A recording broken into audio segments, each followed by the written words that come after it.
बरं, पुढे बघा काय दिलंय. या टाईपचे प्रश्न रिपीट पडतात. काय आहे बघा जरा प्रश्न. तर 7 इज इक्वल टू असं दिल्यावरच आधी प्रश्न पडला पाहिजे, हा 7 काय आहे. तर तो काय आहे, या सगळ्या टर्म्सची अप टू इन्फिनिटी सम येतो. किती आहे ती 7. काय बोलतेय कळतंय. सो मी s इज इक्वल टू 7 असं म्हणून घेते. ओके, आता पुढे काय दिलंय 5 प्लस 1/7 प्लस 5 अल्फा वगैरे वगैरे वगैरे.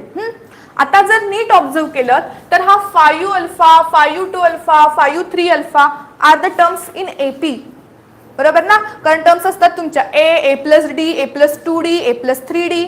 बरोबर की नाही. आणि जर ऑब्झर्व केलं तर हा 1/7 म्हणजे इव्हन हा 5 पण येईल ना ह्याच्यामध्ये. का, कारण 5 प्लस 0 अल्फा येतो. बरोबर ना, आणि तिथे 1/7 आहे. कळतोय काय फरक. सो हे सगळे तुमचे जीपीत आहेत. दोन्ही गोष्टी कळला. आणि असं असेल तर सगळ्यात सोपी ट्रिक वापरायची काय. तर आधी हे आहे, ह्या 7ला मी एस म्हटलंय तर ते मी आहे तसं लिहून घेते. नीट लक्ष द्या मी काय करते.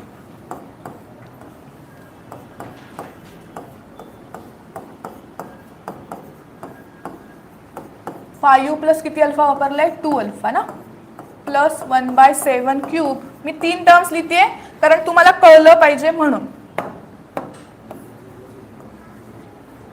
इथे काय होणार आहे 5 plus 3 alpha plus and so on up to infinity. असं असेल तर कायम एक लक्षात ठेवा, या टाईपचे प्रश्न रिपीट पडतात. जो हा 1/7 फ्रॅक्शन दिसतोय त्याने या सिक्वेन्सला परत मल्टिप्लाय करायचे. मग इथे नॉट नेसेसरी 1/7 असेल, 1/8 असेल. अजून असा सेम प्रश्न 2024ला प्रश्न पडलाय तेव्हा 1/4 आहे. कळतंय काय म्हणते. जो दिसतोय फ्रॅक्शन, जो दिसतोय जीपीत आहे त्या रेशिओने डिवाइड करायचं.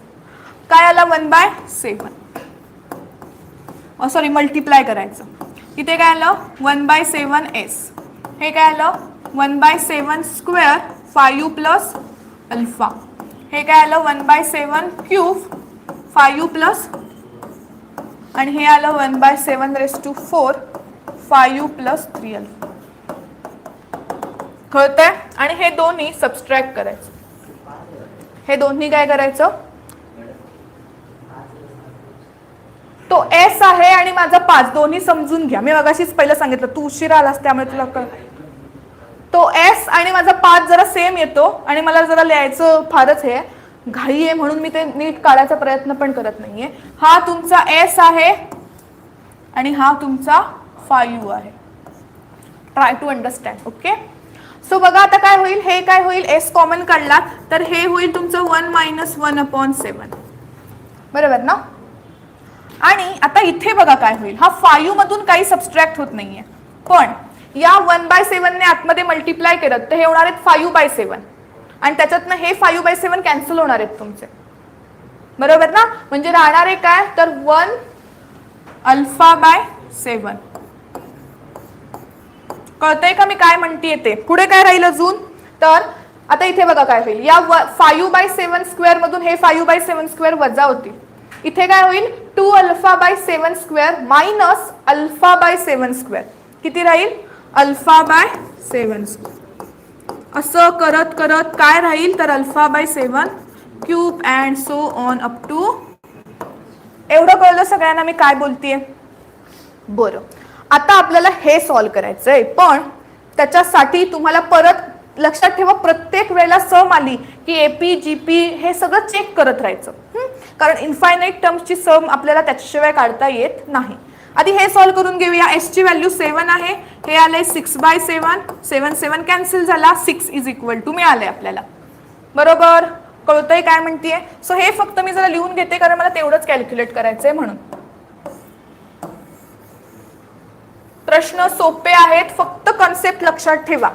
सो मला मिळालं 6 is equal to 5 plus α/7 plus α/7 square plus α/7 cube plus and so on up to infinity. इथपर्यंत सगळ्यांना कळलं असेल.